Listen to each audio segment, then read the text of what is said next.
Bueno, como decía, lo primero quiero agradecer a las personas de la organización del Pinto Science esta invitación que me habéis hecho pues, para daros esta charla. Gracias Fernando, gracias Noelia.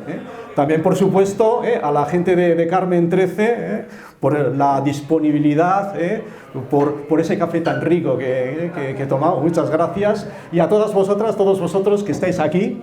Y sin más dilación, pues vamos a empezar a ver si nuestras mascotas perciben el campo magnético terrestre y si lo perciben, a ver si les sirve de algo. Y ya que vamos a hablar de mascotas, os voy a presentar al protagonista real de esta charla. Aquí lo tenéis, el chaval se llama Lagun, es un tipo majo. Esta es una de sus poses características ahí en medio del jardín, dejando bien a las claras quién es el amo del jardín, el amo de la casa y también, ¿por qué no decirlo?, el dueño de nuestros corazones, porque estos bichillos despiertan unos afectos especiales y a la postre pues pasan a ser uno más de la familia. Bueno, es verdad que despiertan mucho cariño, pero es que también es cierto que a veces tienen unos comportamientos un tanto raros, un tanto chocantes. Quizás ese sea el motivo por el que este grupo de investigación, constituido sobre todo por investigadoras checas e investigadores tanto alemanes como norteamericanos, realizaron un estudio de paseos de perros. Al final del estudio concluían que todo apuntaba a que los perros sienten el campo magnético terrestre y se orientan. Pues bien, luego volveremos a este estudio, pero antes vamos a introducir o recordar algunos conceptos que van a ser útiles para entender el calado real del estudio que presentaron ellos. Y para ello vamos a contar con este guía de lujo, que es Lagun que está oteando el horizonte para disponer el trayecto que vamos a recorrer en esta charla. Y parece ser que empezaremos hablando de qué es el magnetismo, de cómo aparece el magnetismo en los materiales y también en la Tierra, en nuestro planeta, y luego pues veremos un poco de estas interacciones entre los campos magnéticos y cosas, desde átomos hasta perros, pasando por otros bichos, para llegar al final a hacer una especie de recapitulación como mandan los cánones. Bien, ¿qué es el magnetismo? Bueno, yo no sé, vosotros, cuando estabais en el instituto, pero recuerdo hace muchos años, cuando vi en el instituto qué era el magnetismo, lo primero que me encontré es con esta fórmula. Bueno, me encontré con esta fórmula y realmente me sorprendí muchísimo, prácticamente peté, porque no sabía ni lo que era este aspa. Espero que vosotros no os llevéis un susto como el mío, que me duró años. Bueno, ¿cómo se puede explicar el magnetismo para andar por casa? Nada riguroso, los físicos me vais a lapidar seguro. Bueno, pues para explicarlo a gente que quizás lo habéis olvidado o no habéis tenido contacto con él desde hace muchos años, pues lo que vamos a hacer es teletransportarnos. Y vamos a teletransportarnos a la sucursal que Carmen 13 tiene en Honolulu. Estamos en Honolulu, estamos con el daiquiri, y estamos viendo por ahí las barquitas. Estamos en unas barquitas y estamos viendo... así. Eso. Estamos viendo... este es el PDF. Bueno, estamos viendo las barquitas que están ancladas. La barquita que está anclada deja estela. No deja estela la barquita que está anclada. En cambio, si vemos ese velero que va navegando, llevado por el viento, pues ese sí que deja estela. Pues bien, si sustituís la palabra barca, barco, yate, velero por carga positiva o carga negativa, el magnetismo viene a ser la estela que dejan las cargas cuando se mueven. Las cargas cuando se mueven generan campos magnéticos, y eso viene a ser más o menos el magnetismo. Bien, ¿dónde se dan estas cargas? ¿A qué cargas nos estamos refiriendo? Sí, vamos a intentar centrarnos y no salirnos del texto. Pues esas cargas vamos a utilizar otro símil, el símil que Ignacio me va, esta vez sí, mandará un sicario para que acabe conmigo cuando termine la charla, pues el símil del átomo como como sistema solar. Es el Sol en centro, los planetas girando alrededor del Sol y también girando en torno a sí mismos. Ese spin que Ignacio no quiere y que hace bien en no definirlo claramente. Bueno, pues del mismo modo podemos entender el átomo como un núcleo de carga positiva y electrones que son cargas negativas que giran en torno al núcleo. Eso sí, hay una diferencia fundamental entre lo que es el sistema solar y el átomo. Y una de ellas es que en las órbitas del átomo suele haber dos electrones, dos cargas negativas, salvo en los electrones plutones, en los que están más hacia el exterior. En estos casos, a veces, estos electrones se quedan solitos. Bien, el núcleo, cuando presenta momento magnético, lo presenta generalmente bastante débil, casi 1000 veces más débil que el electrón. Así que ahora que vamos a hablar de magnetismo a gran escala, pues vamos a quedarnos con los campos magnéticos relacionados con los electrones. Los campos magnéticos relacionados con el movimiento del electrón alrededor del núcleo y del movimiento del electrón alrededor de sí mismo. El movimiento de rotación, ese spin. Bien. Hay que decir una cosa, cuando dos electrones ocupan una misma órbita, y no puede haber más de dos electrones ocupando una misma órbita, lo que encontramos es que giran en sentido opuesto. Uno giraría, pues en este caso, hacia abajo, la regla del sacacorchos, cuando metemos el sacacorchos, y otro giraría hacia arriba. Siempre giran en estado opuesto, en sentido opuesto, cuando están en un mismo orbital. Y el campo magnético total que producen pues viene a ser prácticamente cero. Sin embargo, cuando tenemos electrones solitos, sí.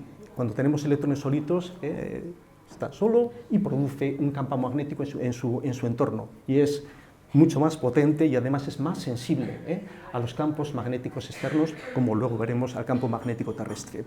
Bien, estos electrones solitos, por haber perdido la pareja, los denominamos electrones desapareados, pero en esta charla los vamos a seguir llamando electrones solitos. Y es que la Tierra también es un imán.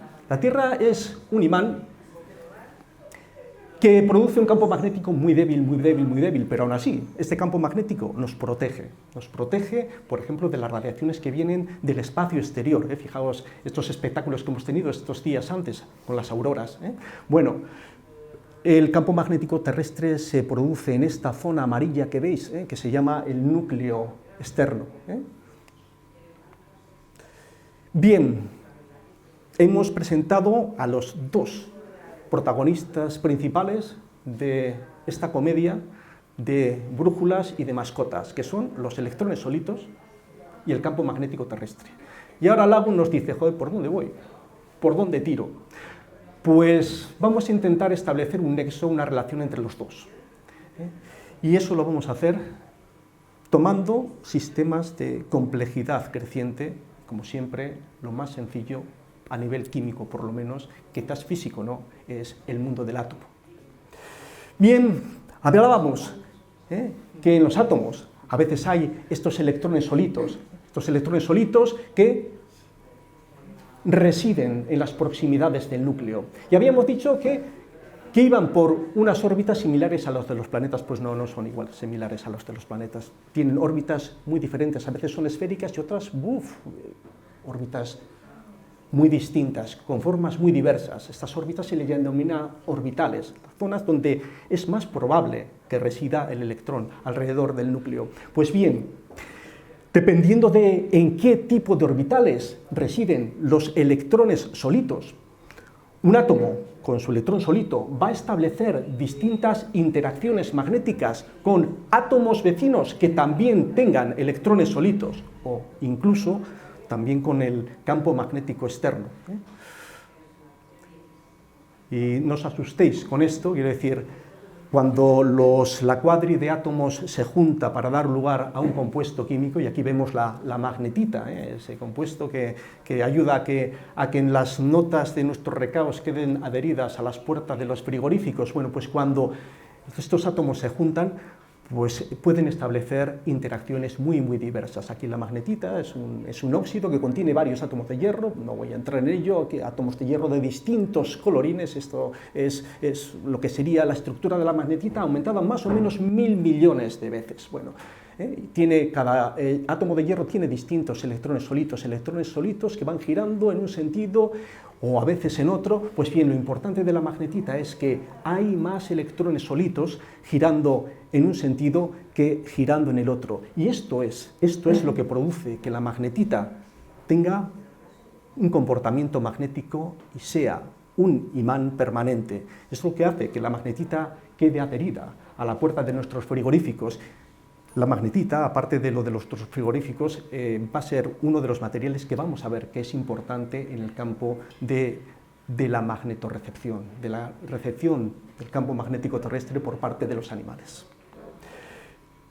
Y una pregunta que se afloró hace ya bastantes años es: ¿puede el campo magnético terrestre, afectar, producir, alterar una reacción química? Pues mirar, para que nos demos cuenta de qué es lo que significa esta pregunta, tened en cuenta que nosotros, por estar en esta habitación aproximadamente a unos 20 grados que estaremos, la energía térmica que tenemos en esta habitación es aproximadamente unos 4 millones de veces superior a la del campo magnético en esta misma habitación. Claro, si sabemos esto, decimos, joder, ni de coña, un campo magnético tan pequeñito no va a producir jamás una reacción química. Y de hecho, durante años, pues solamente un grupo de frikis, un grupo de majaras, que además eran amigos de los pajaritos, decía que, a ver si sí, a ver si sí, a ver si sí. Bueno, pues el año 2008 supuso el triunfo del majara. Fijaos, porque entonces se preparó en la primera brújula molecular. Es enorme, es absolutamente enorme. Casi hay que estudiar un tomo de geografía para describirla. Tiene distintas zonas, distintas partes. Una de ellas, caroteno, esto rosa. Suena quizás los carotenos de las zanahorias, los que dan el color anaranjado a las zanahorias, pues bueno, tiene que ver con esto. Otra, la porfirina, en el azul. Suena un poco el grupo hemo de la sangre, el color intenso del grupo hemo, tiene que ver con esto. Y otro, el fullereno. Os sonará Messi, el fútbol, quiere decir, básicamente es un balón de fútbol hecho de 60 átomos de carbono, y todo junto, una única molécula. ¿Cómo funciona este sistema? Pues este sistema funciona, y es muy importante, cuando incide la luz. ¿Cualquier tipo de luz? No, la luz verde. La luz verde. La luz verde incide, excita a la porfirina, y esta se vuelve muy glotona, le roba un electrón al caroteno, y el caroteno se queda con un electrón solito. ¿Y qué hace la porfirina con el electrón que ha mangado? Pues se lo pasa al fullereno, y entonces se queda con otro electrón solito. 2 electrones solitos, uno en el caroteno, otro en el fullereno. Electrones que pueden girar en sentido opuesto o girar en el mismo sentido. Y este balance de girar en sentido opuesto o girar en el mismo sentido es sensible al campo magnético terrestre, o mejor, a campos magnéticos tan pequeñines como el terrestre. ¿Existe en la naturaleza algo parecido a esta molécula artificial? Sí, varias. Una de ellas son los criptocromos, que son unas proteínas que están en cantidad de seres vivos, entre ellas en nosotros, en los seres humanos. Hay 2 tipos de criptocromos. Es verdad que los criptocromos en los seres humanos no se han visto, hasta ahora no es muy claro que tengan dependencia de la luz, pero en otros animales sí, clarísimo y demostrado. ¿Cómo funcionan los criptocromos? Decimos que los criptocromos son proteínas, son unas moléculas muy grandes, constituidas por unos eslabones, por unos ladrillos que se denominan aminoácidos. Pues bien, dentro, en el corazón de esta proteína, hay una molécula que se llama FAD, flavinadenina dinucleótido. Bueno, está ahí, en rojo lo veis, incorporada en el interior de la proteína. Esta proteína tiene como vecinos a unos aminoácidos, aquí en amarillo, muy concretitos, se llaman triptófanos, ¿vale? Pues bien, cuando la luz se cuela por algún ventanuco de la proteína y llega al FAD, el FAD se pone como una moto y le roba un electrón al triptófano vecino y se queda con ese electrón. Este triptófano vecino le roba un electrón a su vecino. Este le roba un electrón a este. Y este es un pringao. Este se va a quedar con el electrón solito y le va a costar, Dios y ayuda, 30 veces más en tiempo, ganar un electrón que se lo robará a quien pille por ahí, ¿vale? Con lo cual, al final, veis un electrón solito en el ladrón, un electrón solito en el pringao, que pueden estar girando en sentido opuesto o en el mismo sentido. ¿De qué va a depender? Entre otras cosas, del campo magnético terrestre. Pero vamos a ganar un poco de altura y vamos a hablar ya, por fin, de seres vivos. Bueno, se proponen tres mecanismos, para explicar las posibilidades de magnetorrecepción en los seres vivos. La posibilidad de que los seres vivos sean afectados por campos magnéticos en general, ¿vale? El primero de ellos es receptores sensoriales de inducción magnética de señales eléctricas. Bueno, ¿qué es esto? El bicho se mueve y estos movimientos, estas distintas orientaciones frente al campo magnético externo, el terrestre, van a provocar pequeñas corrientes en algunos de los tejidos del bicho. Es decir, esto es una dinamo, una especie de dinamo, como la de las bicicletas. Se propone que este mecanismo podría estar presente en recepción de tiburones, también en mecanismos en el oído interno de las palomas, etc. Bueno, es uno de los propuestos. El otro es interacciones magnetomecánicas en materiales magnéticos. ¿Qué es esto? Estos son partículas magnéticas adosadas a la membrana celular.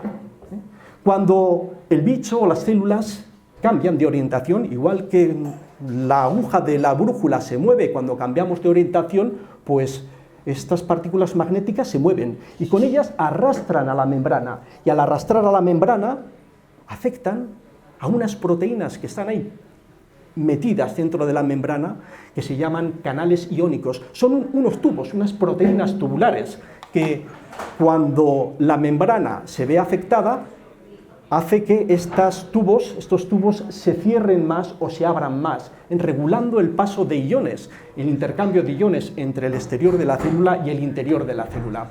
¿Qué materiales son estos? Pues son magnetita, que la hemos visto, greigita, que es análogo, o magemita, que viene a ser el hierro de las casetes de los años 70 y 80, era la magemita. Y finalmente hay otro mecanismo propuesto, que es el de los criptocromos, que hemos visto y que ya no voy a definir.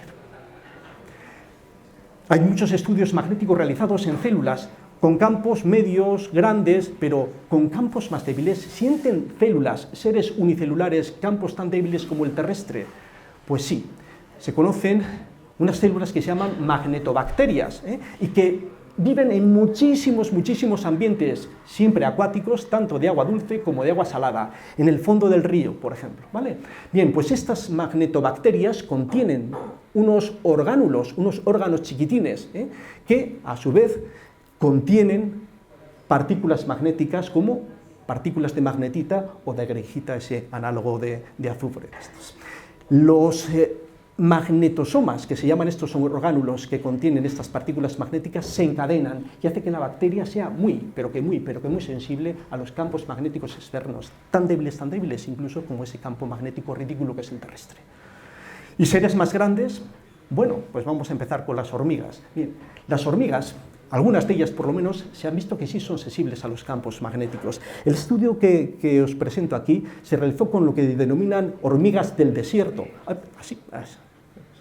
Hormigas del desierto. Estas hormigas del desierto en realidad son hormigas que también están presentes en toda la cuenca mediterránea, y de hecho el estudio se hizo en Grecia. Bien, los investigadores estudiaron estas hormigas no en cualquier momento, sino en un momento muy crítico del ciclo vital de la hormiga. Y es cuando las hormigas pasan de ser obreros que viven dentro del hormiguero a ser exploradores que salen fuera del hormiguero. En ese momento es un momento en el que hay un cambio grande en el cerebro de las hormigas, y ese fue el momento en el que estudiaron. ¿Y cómo se comportan estas hormigas? Pues cuando están en la naturaleza, el campo magnético terrestre, pues las hormigas salen del hormiguero, empiezan a discurrir, van por una trayectoria y de repente la hormiga se para, empieza a girar, a hacer cabriolas, a hacer piruetas, y en estos giros va parándose Pero hay un momento en el que se para más, se para durante más tiempo. Es en ese momento, siempre, la hormiga mira hacia el hormiguero. Luego termina de dar el giro, la pirueta, la cabriola, sigue el trayecto hasta que hace una nueva cabriola. Y siempre, cuando se para durante más tiempo, es mirando al hormiguero. Así hasta que vuelve, hasta que retorna al hormiguero. Pues bien, a estas hormigas se les sometió a un campo magnético un poquito mayor que el campo magnético terrestre, pero oscilante, variable. Y entonces se vio que las hormigas se desorientaban totalmente. Pero no solamente eso, sino que después se analizó el cerebro de estas hormigas y se vio que había partes del cerebro que presentaban atrofia, que las sinapsis ahí también se minimizaban, y estas partes del cerebro de las hormigas eran las implicadas en procesos de aprendizaje y además en procesos de percepción visual. Y las abejas también se sabe que perciben el campo magnético terrestre. De hecho, en las abejas se han descubierto ya desde hace bastantes años, en el abdomen, solo en el abdomen de las abejas, una serie de pelos que tienen grandes acúmulos de óxidos de hierro, fundamentalmente de magnetita. Estos pelos están conectados con neuronas, con dendritas de las neuronas, un pelo aquí, otro pelo estaría aquí, otro pelo aquí, terminaciones de las neuronas. Todos los pelos, se estima que puede haber unos 100 pelos de estos magnéticos en el abdomen de las abejas, todos los pelos conectados a la misma fibra nerviosa para amplificar la sensación y percibir campos tan pequeños como el campo magnético terrestre. Y los peces también se han investigado mucho, y lo que hay bastante acuerdo es que hay peces migradores, como las anguilas, como los salmones, que sí es claro, o parece bastante claro, que sí seguían, al menos por influencia parcial, del campo magnético terrestre. En otras especies de peces la cosa no está ni mucho menos tan clara. Y aves, pues sí, los estudios con aves eran, por ejemplo, con los petirrojos. Los petirrojos se han estudiado muchísimo. Los petirrojos aquí en Burgos son sedentarios, pero en la península escandinava, en Rusia y así, los petirrojos son lo que llaman migradores ocasionales. Pues de vez en cuando migran. Vale, pues lo que hacían los investigadores era aprovechar el momento de migración del petirrojo. Y lo que hacían era cogían el petirrojo justamente antes de migrar y lo cogían y luego lo soltaban. Cada uno de estos puntitos es un petirrojo suelto, ¿vale? Esto son el norte, sur, este, oeste. Como veis, cuando los petirrojos se les deja libres, casi todos, pues iban hacia el norte. Así, grosso modo, son seres vivos, quiero decir, no van a ir todos en fila, ¿vale? Entonces, sin embargo, cuando se les sometía, se superponía al campo magnético terrestre, un campo pequeñito, 100 veces más débil que el campo magnético terrestre, pero oscilante, que iba girando. Cuando se superponía, se exponía al petirrojo justo antes de soltarlo a este campo, cuando la frecuencia era pequeña, cuando el giro era lento, apenas afectaba, y sin embargo, cuando el giro aumentaba de velocidad, veis que los petirrojos salían por peteneras, salían por cualquier lado. Afectaba. También se estudió cómo es el criptocromo, esa proteína grande que hemos visto antes en los petirrojos, y se comparó con los mismos criptocromos en aves que no son migradoras, como por ejemplo las gallinas, y se vio que las de los petirrojos eran mucho más sensibles a los campos magnéticos. ¿Y cómo funciona la percepción? ¿Cómo se propone que funciona la percepción esto en aves? Bueno, pues a partir de los criptocromos. Recordad, en el criptocromo podemos tener que los dos electrones solitos están girando en sentido opuesto.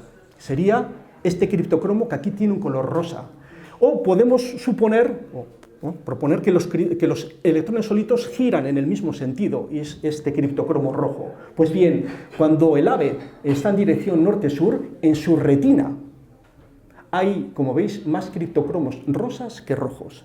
Sin embargo, si el ave cambia de dirección, en la retina aparecen más criptocromos rojos que rosas. Es decir, cuando el ave cambia de dirección, el balance rojo-rosa cambia. Es decir, esto pasa en la retina y, por tanto, se propone que el ave ve el campo magnético terrestre, lo ve, ¿vale? En realidad vería la inclinación de las líneas de campo. ¿Cómo lo ve? Esto sería la foto del paisaje y esto como lo ve el pajarito, ¿eh? Rojo más para allá, el norte se carga de azules, el norte se va cargando de azules. Y esto es otra de las propuestas, todo esto son modelos, basándose en modelos. Esto sería cuando el ave va hacia el norte de día o de noche, o cuando el ave va hacia el sur. Mirad que lo que se ilumina más es la parte de debajo del ave, tanto de día como de noche. Y sí, se han hecho muchos más estudios en muchos animales, sobre todo en mamíferos. En verde, ratas, ratones, topos. En rojo, murciélagos. En azul, pues corzos, venados, ganado, también en jabalíes, cetáceos, zorros, perros, humanos, y se ha hecho cantidades de estudios de posibilidades de geomagnetismo en mamíferos. Vamos a dar dos pautas o dos pinceladas, perdón. En ratones, ¿cómo se mide la percepción del campo magnético terrestre en ratones? Pues por la orientación de los nidos. Y se ha visto que en algunos ratones los nidos los orientan fundamentalmente en el eje norte-sur, bueno, más o menos. También se ha visto que radiofrecuencias de baja intensidad influyen y hacen que los ratones dispersen sus nidos pues, por cualquier lado. Un estudio muy interesante es el que se hizo en ratones a los que se les sometió a campos magnéticos más chiquitines que el campo magnético terrestre, 10 veces más pequeñitos. Se le aisló al ratón, no le daba el campo magnético terrestre y se le puso ahí en el laboratorio un campo terrestre 10 veces más pequeño. ¿Y qué se vio entonces? Se vio que el ratón se desorientaba un montón, se mareaba. Y es que se vio que en el parte del cerebro de los ratones el estrés oxidativo aumentaba mucho y afectaba al cerebro, sobre todo producía daños en el hipocampo de los ratones. Y esto, claro, da que pensar porque parece como que la evolución ha adaptado la bioquímica de estos ratones precisamente a la magnitud del campo magnético terrestre, algo que hasta ahora pues, parece que era pues, prácticamente despreciable. Y sí, es verdad que nos hemos olvidado de su canina majestad, así que vamos a volver a aquel estudio de las investigadoras checas, alemanes y estadounidenses. Bien, ¿qué es lo que hizo esta gente? Bueno, esta gente estudió 27 perros de caza de distintas razas, 10 machos, el resto hembras, 622 paseos por 62 bosques de la República Checa, en un estudio que duró 3 años. Luego lo publicaron en el año 2020, terminó en 2017 el estudio. ¿Qué hacían? Bueno, iban con el perrete en un coche y cuando llegaban al aparcamiento, el dueño soltaba un poco al perro para que se tranquilizase y luego le dejaba salir. El bosque era un bosque bien escogido, entre estos que hay muchos animales salvajes que dejan buen rastro, ¿vale? Entonces el perrete iba solo, el dueño se quedaba en el aparcamiento y cuando el perrete se había alejado más de 100 metros, si cogía rastro y se salía del camino, inmediatamente, el perrete iba con un GPS, el dueño también tenía GPS, inmediatamente marcaban ese punto como punto inicial del trayecto. En ese punto, el dueño se escondía en un árbol para que no hubiese ningún tipo de contacto visual entre el perro y el dueño. Y el perro seguía por ahí, seguía el rastro, hasta que iba al punto más alejado, que es el punto rojo.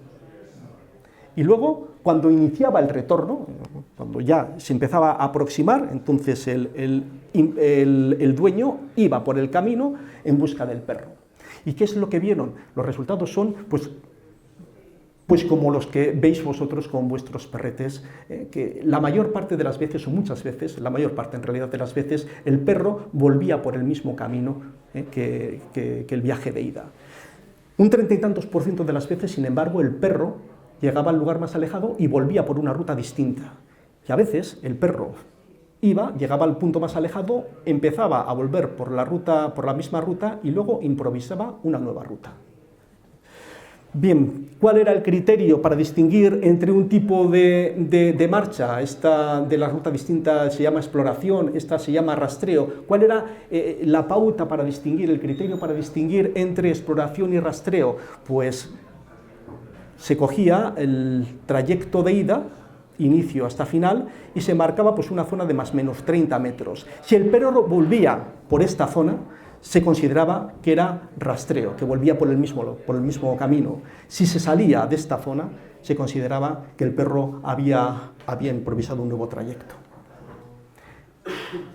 A partir de ahí se quedaron solamente con los que hacían exploración, con los que hacían nuevo trayecto. Y ahí es lo que ellos proponen más importante. Ven una cosa que llaman marcha de brújula, y es lo siguiente: el perro, cuando llega al punto más alejado y empieza el camino de retorno, el perrete casi siempre hace una cosa. Hay un trayecto promedio de 18 metros en el que el perrete se alinea norte-sur, siempre norte-sur, como si necesitase, como si requiriese calibrar una brújula interna antes de iniciar el viaje de retorno. Luego sí, luego ya vuelve. Bien, se vio que esta marcha norte-sur, si el perro lo hacía, cuadruplicaba la posibilidad de que hiciese realmente una marcha de exploración, es decir, de que volviese por otro camino, frente a que volviese por el mismo camino. Además, se vio que esta marcha de brújula no dependía de la posición del dueño, no dependía de la raza, del sexo del perro, de si conocía el bosque o no lo conocía, de la posición del sol, y solamente en un 10% de los casos se admite que pudo haber influido algo la dirección del viento, en el sentido de que el viento arrastraba el olor del amo al perro, y que pudo influir. Bueno, pues por esta marcha de brújula es por lo que estos investigadores dijeron que los perros eran sensibles a los campos magnéticos externos. ¿Y es este el único estudio que se ha hecho con perros? No, se han hecho muchos, pero voy a presentar algunos. Uno de ellos le ponían al perro 3 frascos opacos, en uno de ellos meten un imán, en los otros 2 trozos de latón que no son magnéticos, y tras haber enseñado al perro, de eso no entramos, pues le daban a elegir, y el perro, aquí son los resultados, son los rectángulos verdes. El perro mayoritariamente iba por el imán. Fijaos, el nivel de azar es esta línea de puntitos por aquí. Este es el 33% de posibilidades de azar. Como es que los perros iban, pero muchísimos. Algunos, un nivel de acierto del 70 y tantos %. Por si acaso dicen, vale, a ver si esto es otra cosa. Hicieron un ensayo análogo metiendo una chuche. En vez del imán, una chuche. Y vieron cuál era el nivel de acierto. Estos son los rectángulos azules. Veis que grosso modo es prácticamente el azar. Es decir, el perro no olía la chuche. Si llega a oler la chuche, va a muerte. Si no olía la chuche, tampoco el imán desprendía olor. El perro no podía ver tampoco el imán, porque los frascos son opacos. Luego, si iba al imán, pues todo parecía apuntar que efectivamente que sentía el campo magnético.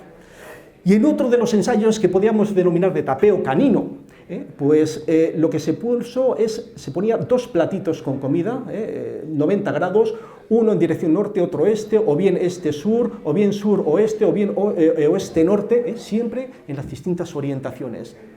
Y se veía a cuál va primero el perro. Al final el perro se lo papabeaba todo, pero a cuál era el platito al que iba primero. Pues se vio que cuando el norte estaba implicado en esto, mayormente los perros iban hacia el norte, derivaban hacia el norte. Y cuando el sur estaba implicado en estos 90 grados, los perros huían del sur, les repele el sur. Por cierto, estudiaron también la lateralidad, si los perros eran diestros o zurdos, vieron que no influían en nada en estos resultados. Y una cosa que, bueno, alineamiento magnético espontáneo, parece como que es de alta filosofía, y en realidad el estudio de lo que se trataba era de ver si los perros tenían direcciones preferentes para hacer pis y cacas. Y vieron, según estos estudios, que sí, que esa dirección era la norte-sur, al menos perros en la República Checa y en Alemania, y también en Israel. Uno de estos fue Ig Nobel de Biología en el año 2014. Bueno, también estos estudios mostraban que cuando había tormentas o se introducían imanes, se ponían imanes debajo del suelo, esto alteraba la tendencia de los perros. Bueno, hasta aquí parece que todo concuerda, que esto pues prácticamente es un campo de rosas o de amapolas. Pero no, en realidad ha habido bastantes estudios muy críticos con la magnetorrecepción, bastantes estudios bastante críticos incluso con parte de los resultados que hemos expuesto. Por ejemplo, lo de la marcha de brújula, esos 18 metros, bueno, mirad la media la hacían entre trayectos entre 1 y 122 metros, promedio 18, bueno, en fin, ¿eh? Luego hay gente incrédulos con las cuestiones de escatología, con que los perretes se alineen norte-sur, ¿eh? De hecho, este estudio de unos franceses, se ve por ahí abajo, pero bueno, el estudio de unos franceses, hicieron en parques de Lyon, fue muy crítico con los israelíes, porque también había hecho en parques los estudios. Bien, estos hicieron estudios en Parque de Lyon y vieron que no había ningún tipo de tendencia en la orientación magnética de los perros. Sin embargo, sí había una tendencia. Los perretes se alineaban preferentemente en la dirección del eje mayor del parque. Imaginad que tenéis, los parques eran rectangulares, pues en la dirección del eje mayor del parque. Entonces, claro, estos investigadores dicen, alertaban sobre dos cosas diferentes. La primera, ojo, con hacer este tipo de estudios en parques, que son zonas muy antropogenizadas, que son zonas que tienen vallas, bancos, farolas, que casi conducen al perro ya a orientarle, ¿eh? Ojo con hacerlo en parques. Y lo segundo, ojo con el sesgo del investigador. El estudio de los israelíes, que tanto les había llamado la atención porque es que los resultados son demasiado buenos, lo habían realizado sobre todo en un estudio de ciencia ciudadana y lo habían realizado sobre todo adolescentes de 16 años, eran los que anotaban los datos. Claro, esto es lo que alertaron, es bien, está muy bien el estudio de ciencia ciudadana, pero la supervisión, es decir, la supervisión tiene que ser tan rigurosa como los estudios académicos. Y otros ponen en entredicho una cosa que durante bastantes años se ha pensado a partir de los resultados de muchas investigaciones, y era que la mosca de la fruta, la célebre mosca de la fruta, era sensible a los campos magnéticos, era sensible al campo magnético terrestre. Había bastantes estudios que parecían avalarlo. Pues bien, pues esta gente el año pasado publicó un artículo hecho sobre más de 100.000 moscas durante 6 años, en los que dicen que ellos no perciben ningún tipo de orientación respecto al campo magnético terrestre. Y es más, otros incluso cuestionan el modelo de los criptocromos como válido para explicar cosas, como por ejemplo la influencia de las radiofrecuencias en los seres vivos. Bueno, y como veo que el cansancio llama a vuestras puertas y me ha alargado bastante, pues unas conclusiones. Sí, hay animales que perciben el campo magnético terrestre, incluso lo utilizan para el desplazamiento. Se proponen dos como mecanismos esenciales, más habituales, que son las partículas magnéticas, como la magnetita, y la cuestión del par radical relacionado con los criptocromos. Si bien lo de la dinamo cada vez va ganando más peso. Luego, los experimentos son muy complejos, sumamente complejos, es decir, no hemos particularizado en ellos, pero son complejos y caros. ¿Por qué? Porque es difícil discriminar entre los sentidos, es difícil atribuir al campo magnético, únicamente al campo magnético, la influencia de que el perro se esté orientando o de que el animal se esté orientando. Y sí, falta mucho por investigar. Bueno, y esto es lo que Lagun y yo os queríamos mostrar acerca de la relación entre seres vivos y magnetismo. Bueno, espero que por lo menos haya despertado un poquito, picado un poco vuestra curiosidad, y también un poquillo que miréis a vuestras mascotas de una manera un poco distinta, con la mente un poco más abierta, y del mismo modo que siempre les abrimos nuestro corazón. Y nada, muchas gracias.